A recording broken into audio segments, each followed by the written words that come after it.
শ্রীকৃষ্ণের জন্মাষ্টমী পুজোতে কোন মহামন্ত্রটি পাঠ করলে শুভ ফল প্রদান হয় জানতে হলে পুরো ভিডিওটি দেখার অনুরোধ রইল।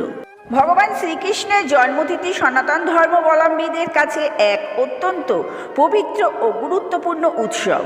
এই দিনে শ্রীকৃষ্ণের পূজা অর্চনা, উপবাস এবং তার লীলা স্মরণ করার পাশাপাশি মন্ত্রপাঠেরও এক বিশেষ মাহাত্ম্য রয়েছে।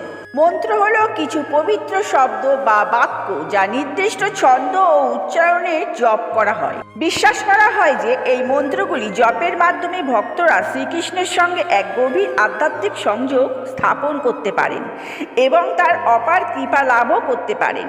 জন্মাষ্টমীর দিনে মন্ত্রপাঠ কেবল একটি ধর্মীয় আচার নয়, এটি মন ও আত্মাকে শুদ্ধ করার একটি শক্তিশালী উপায়। মন্ত্রের ধ্বনি তরঙ্গ মনের ওপর ইতিবাচক প্রভাব ফেলে, মানসিক শান্তি নিয়ে আসে এবং একাগ্রতা বৃদ্ধি করে। শ্রীকৃষ্ণের মন্ত্র জপের মাধ্যমে তার দিব্য শক্তিকে আহ্বান করা হয় এবং আধ্যাত্মিক উন্নতি বয়ে আনে। এটি সকল দুঃখ কষ্ট দূর করে এবং মোক্ষলাভের পথ সুগম করে। জন্মাষ্টমীতে শ্রীকৃষ্ণের বিভিন্ন মন্ত্র জপ করা হয়। প্রতিটি মন্ত্রের নিজস্ব তাৎপর্য রয়েছে। মন্ত্রগুলির মধ্যে উল্লেখযোগ্য মন্ত্র হল ওম নমো ভগবতে বাসুদেবায় নমঃ। এটি ভগবান বিষ্ণুর অন্যতম প্রধান মন্ত্র, যা শ্রীকৃষ্ণকেও উৎসর্গ করা হয়। এই মন্ত্র জপ করলে শান্তি ও সমৃদ্ধি লাভ হয় এবং সকল বাধা দূর হয়ে যায়। হরে কৃষ্ণ কৃষ্ণ কৃষ্ণ হরে হরে, হরে রাম রাম রাম হরে হরে। এটি হলো শ্রীকৃষ্ণের জন্মাষ্টমীর দিনে মহামন্ত্র, যা কলিযুগের সমস্ত পাপমোচনের জন্য অত্যন্ত শক্তিশালী বলে মনে করা হয়। মন্ত্রটি জপ করলে শ্রীকৃষ্ণের কৃপা লাভ হয়, আধ্যাত্মিক উন্নতি ঘটে এবং সকল মনস্কামনাও পূর্ণ হয়। ওম নমো কৃষ্ণায় নমঃ।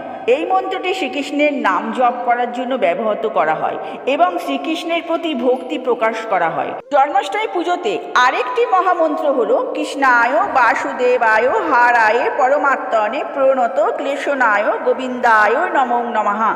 এই মন্ত্রটি শ্রীকৃষ্ণের প্রতি গভীর ভক্তি ও শরণাগতির প্রকাশ। এটি জপ করলে সকল দুঃখ কষ্ট দূর হয় এবং জীবনে আনন্দ ভরে ওঠে। এই মন্ত্রগুলি জন্মাষ্টমীর দিনে জপ করার সময় কিছু নিয়ম মেনে চলতে হবে। স্নান সেরে শুদ্ধ বস্ত্র পরে পুজোর আসনে বসে একটি শুদ্ধ মনে মন্ত্রটি পাঠ করা উচিত বলে মনে করা হয় এবং মন্ত্র পাঠ করার সময় মনে ভক্তি ও বিশ্বাস রেখে পাঠ করলে শ্রীকৃষ্ণের আশীর্বাদ লাভ করা হয়। বন্ধুরা, যদি ভিডিওটি ভালো লেগে থাকে তাহলে অবশ্যই করে সাবস্ক্রাইব করে দিন এবং বেল আইকনটা প্রেস করে দিন, যাতে এরকম ধরনের ভিডিও আপনাদের কাছে সবার আগে সরাসরি পৌঁছে যায়। আর ছোট্ট করে একটা লাইক করে দেবেন এবং ভিডিও নিয়ে কোনো মতামত থেকে থাকলে তাহলে কমেন্ট বক্সে আমাকে লিখে জানাতে ভুলবেন না।